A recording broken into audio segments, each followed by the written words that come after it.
सब कष्टों से तारणहार, मंत्राधिराज नवकार। जैन मुनि ने सिखाया कि अगर संसार में कोई रक्षक है, संसार से कोई तारने वाला है, संसार से कोई मंगल करने वाला है, तो वो है महामंत्र नौकार। उसी समय देवों के लोक में विमल देव का भगवती शासन देवी चक्रेश्वरी माता का सिंहासन भोलायमान हुआ। कोई नमस्कार मंत्र का आराधक विपत्ति में फंस गया है। अवधि ज्ञान में देखते हुए भगवती चक्रेश्वरी माता ने अपना हाथ ऊंचा किया। उसी समय वेदी की बलि वेदी के सामने एक दिव्य सोने का सिंहासन प्रकट हुआ।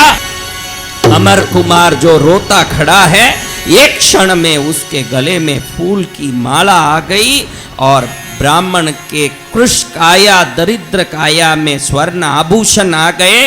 और क्षण में देखो तो रोते रोते जल्लादों के सामने हाथ पैर बंधा हुआ खड़ा हुआ अमर कुमार स्वर्ण सिंहासन पर स्थापित हो गया।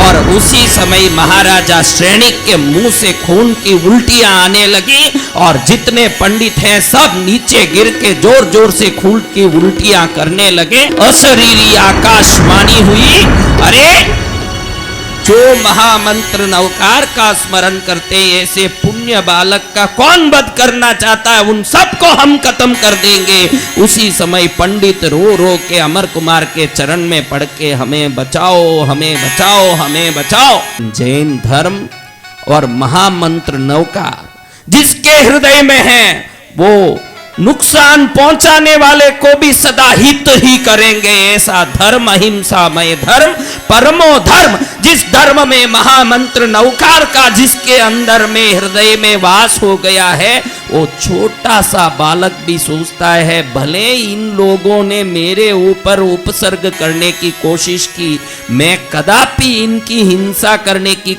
चेष्टा या प्रयत्न या चिंतन तक नहीं करूंगा, मैं सदा इनका मंगल ही चाहूंगा। मन में शासन देवी को नवकार मंत्र को स्मरण करते हुए अमर कुमार कहते हैं, हे देवों जो भी मेरी रक्षा कर रहे हो इनको क्षमा कर दो। अब मुझे समझ में आया, मैं श्रेणिक राजा होकर के सोचा कि तुझे बलि देख के चित्रशाला बना दूंगा।